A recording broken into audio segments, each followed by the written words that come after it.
All right, good morning from Loudoun Hockey Academy. This is Chris Caravelli. I'm here with Grady Little, Yes, hello. Hagen Nemzik. Yep. Hi, how's it going, guys? Coach Hagen here.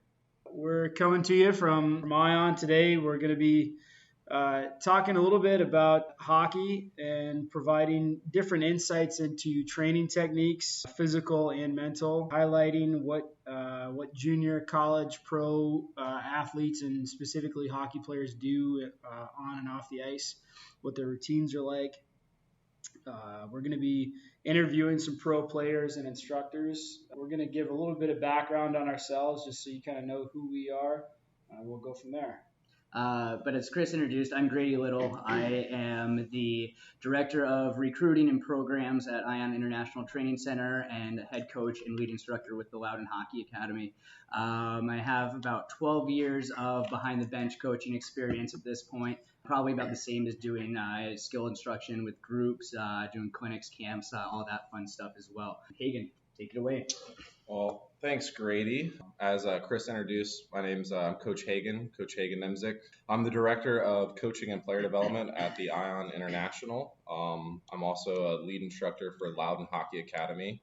I come to you with about 20 plus years of playing experience. Coached for about 10 years, running lessons, clinics, camps, that kind of stuff. I've played juniors all around North America, played youth hockey growing up in Virginia. That's about it. And I feel like that's an important thing to point out too. We're all local people here to the Northern Virginia, DC metropolitan area.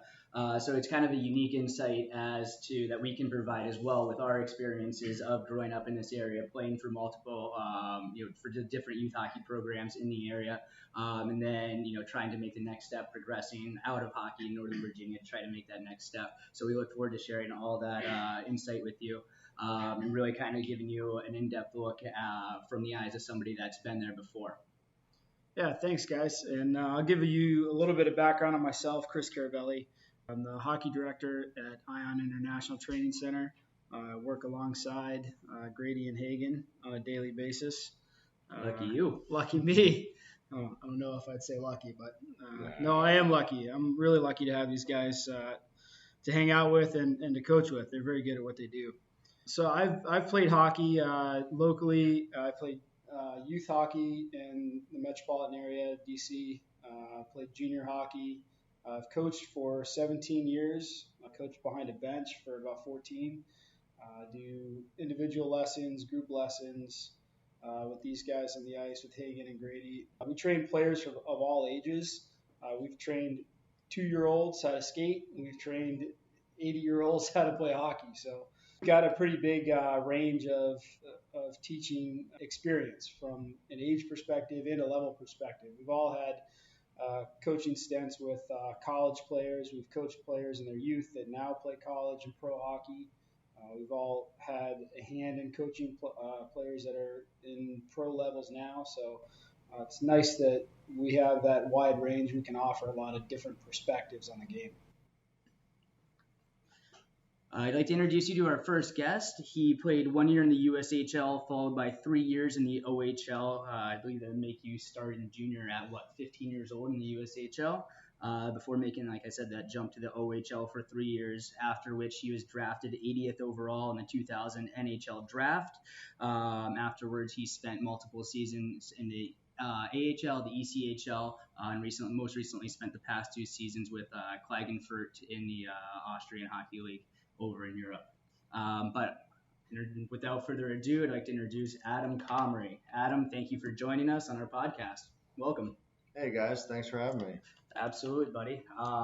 As we get going here, let's just dive into it right away before we get into your pro career. Let's start at the very basics. How did you get interested in hockey?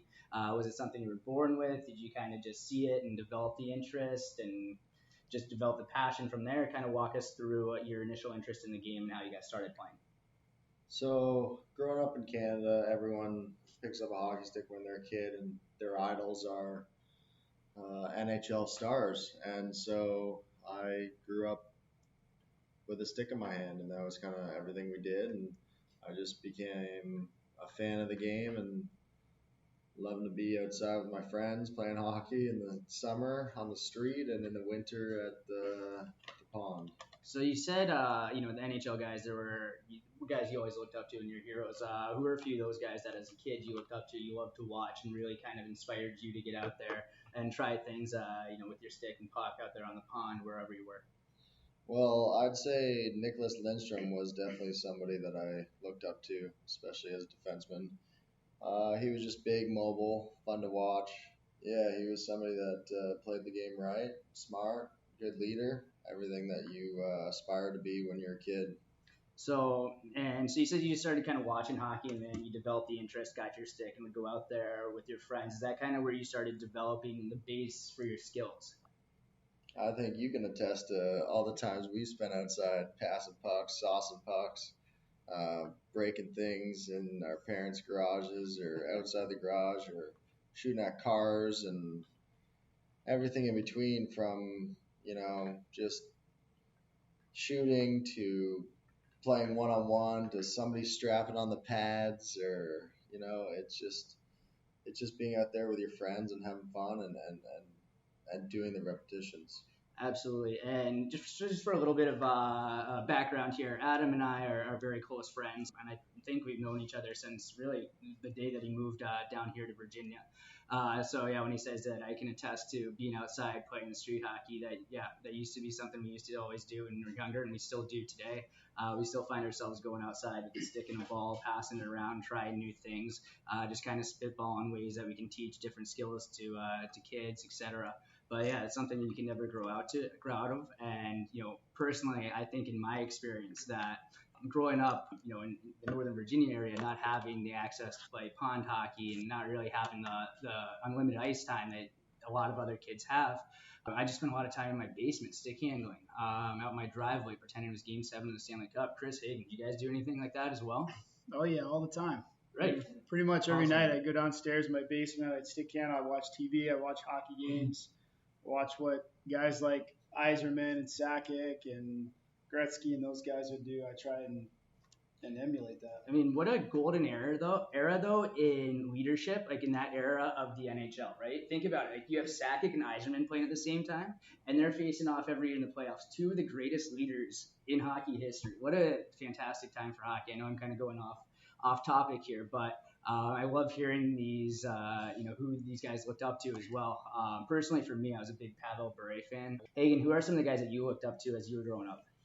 I definitely think Pavel Bure is definitely one of them I was looking up to. I really liked Peter Bondra. Yep. So I was a Capitals fan, growing up in Centerville, Virginia, right outside of Washington, D.C. I loved the Capitals, and Peter Bondra was definitely my favorite player growing up. I happened to also be an Yzerman fan, too, Yep. and it was really just the way he was as a leader, Yeah. the way he played, the way he was as a leader.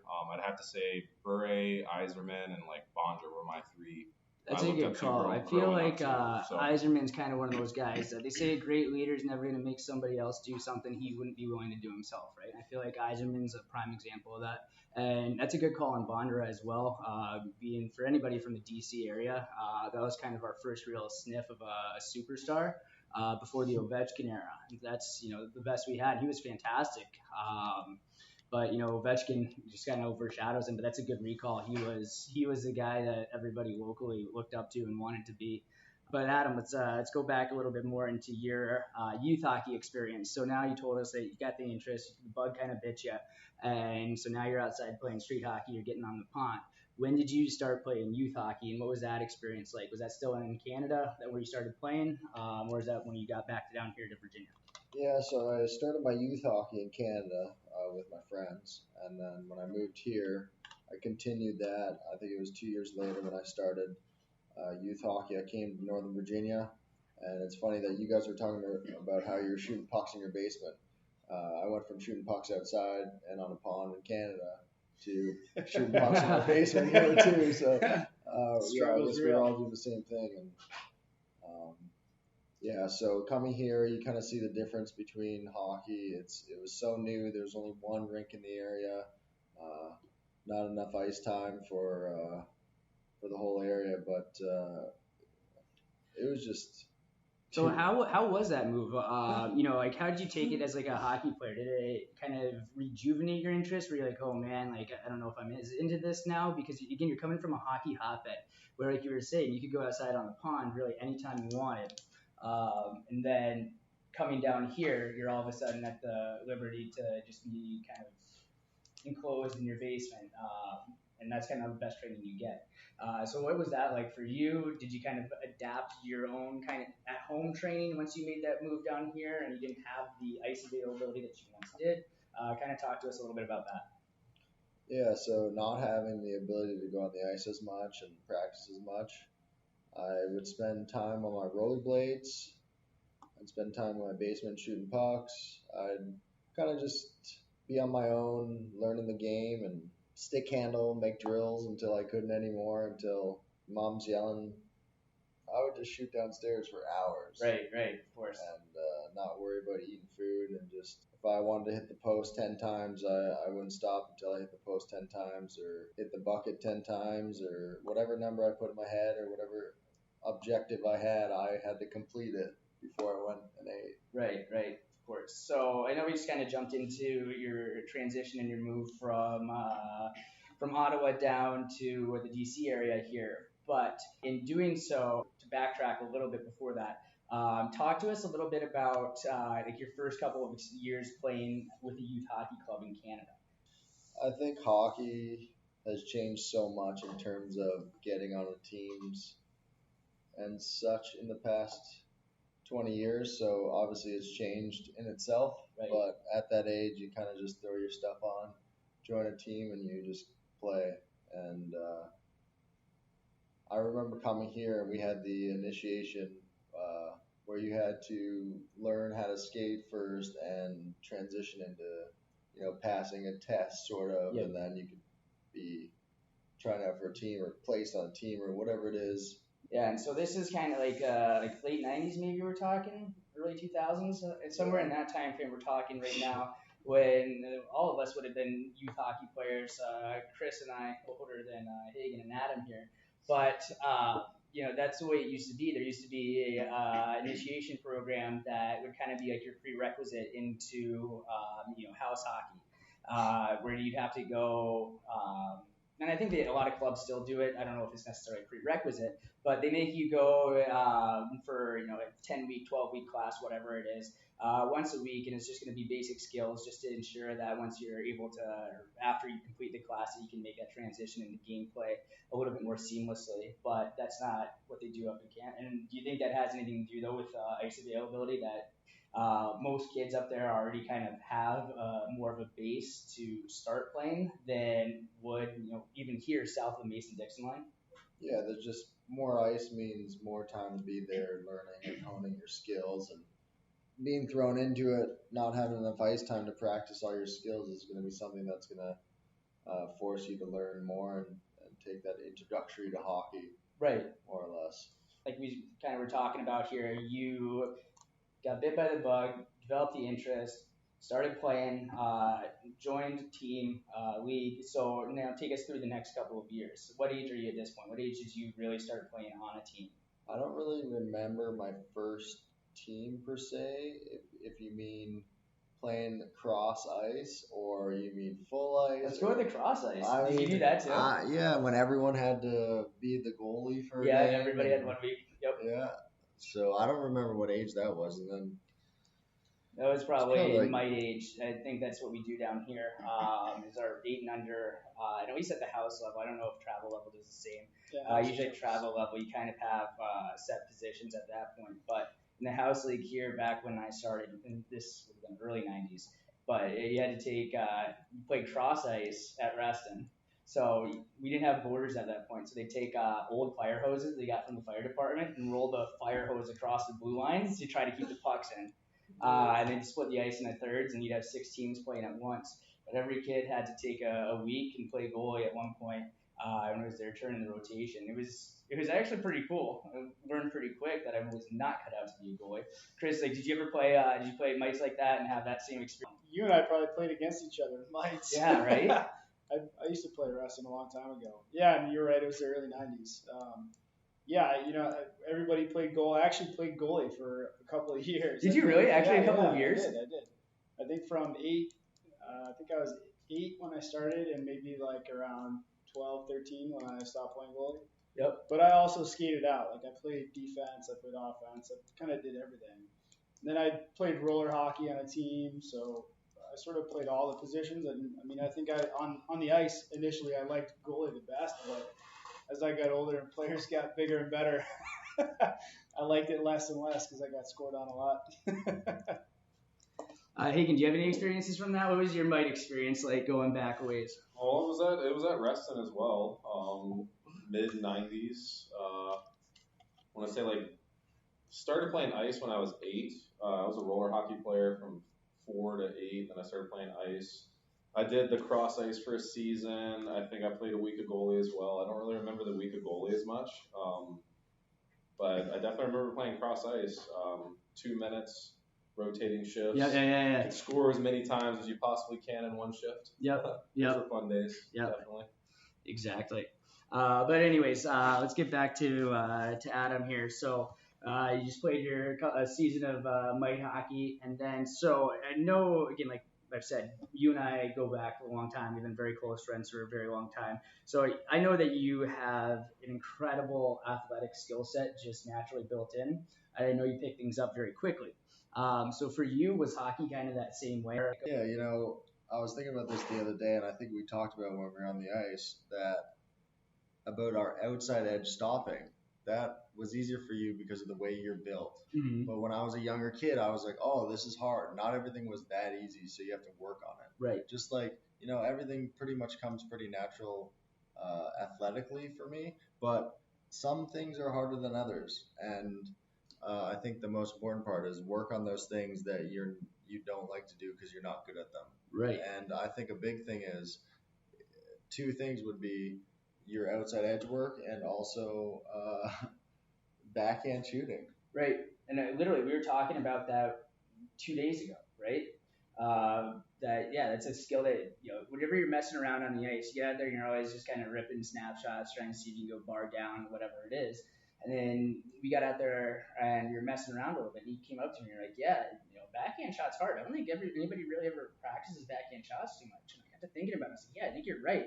So I started messing around with a few shots and like, yeah, my backhand's rough. I need to work on that. And then we were talking about receiving pucks on your backhand, stuff like that. So yeah, there definitely are some skills that I think get pushed down under the radar that you don't work on. And I think it's very advantageous to be able to look at yourself with the understanding that there are weaknesses in your game, and that's what the aspects that you need to start focusing on. But do you guys kind of agree that the same thing here, that there's always going to be those skills that you need to work on? Nobody's ever going to be good enough. Obviously, we know that, or nobody's ever going to be perfect, I should say.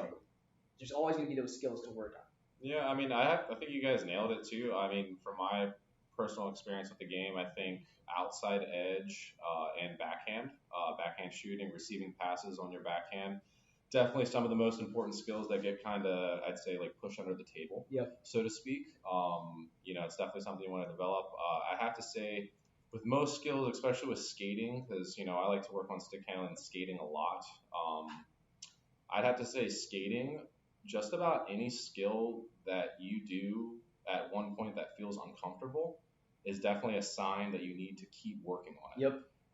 And one of the things I find is outside edge, especially for kids from ages of 9 to 13 years old. I'd have to say outside edge is probably one of the most uncomfortable looking things to watch players do. And it's, in my opinion, I think it's because we're not letting the kids do it early enough. Right. I think it's something the kids, they don't like it. It feels uncomfortable at an early age, and then they don't do it for the next couple of years. But, at the end of the day, I think it's outside edge, especially, I think it's one of the most important skills. I'm a smaller guy, and I like to dangle, so I always found that outside edge was, if I was strong on my outside edge, that's what gave me the strength to kind of fight off the bigger guys when I was trying to protect the puck, that kind of thing. Very, very important skill. But yeah, I think you guys nailed it, though. I think backhand passing and shooting and outside edges are definitely the ones that kind of get thrown under the table, but they're some of the most important. So Adam, now that we talked a little bit about what came after playing light hockey and, trying to highlight the things that you need to work on individually yourself. So let's go into now your move down here, like we touched on earlier before. So you made your move down here. And then right off the bat, within that first year of you being here, what differences did you notice between like youth hockey in the DC area here, just as far as the approach to the season, things like that, how the clubs train their players, etc. Everything was new in terms of clubs around here. So obviously the kinks had to be worked out, which is a normal thing. But obviously it was nice to have some Canadians move down here and help the programs out. And it was a tough transition because it was at that age where things were new here, and it was also new for me to come to this area. Right. Yeah. There's a lot of new stuff going on in your personal life. Yeah. Everything's kind of transitioning, so that makes sense. Once you got down here, did you notice like any kind of difference in like how practices were run, things like that? It was kind of the same situation. I know here, just because of our shortage of ice rinks, that most clubs have to practice with a half sheet. Is that something that you guys would still do up in Ottawa when you were growing up? Would you guys have full ice at the younger ages, or were you still sharing sheets? It just depends on your age and how many kids you got on the team, but I mean it's all relative, right? If you got tons of kids and not too much ice, then right. I mean, you have to do what you have to do, but it's an interesting perspective because people always look at Canada with big eyes and think, oh yeah, they played hockey in Canada. So it's kind of interesting sometimes to compare. Is it really that much of a difference than it is here? From your particular experience, it sounds like, especially at those younger levels. All right, I think that takes us through all our questions that we have today for Adam. You guys have anything else for him? No, I don't think so. We'll pick back up in another episode with Adam. We've got a couple different sort of lines of questions that we're going to be asking and different spots of his lifetime and career in hockey and his experiences that we're going to go over. Exactly. We'll dive into some more detail about the recruiting process once he was making the step into junior, the different junior leagues that he played in, his experiences there, and so forth. So tune in again next time. Adam, thank you so much for joining us today. We appreciate your time. Thank you for everything, and we look forward to speaking with you more. Chris, Hagen, appreciate everything, guys, and look forward to talking with you again soon.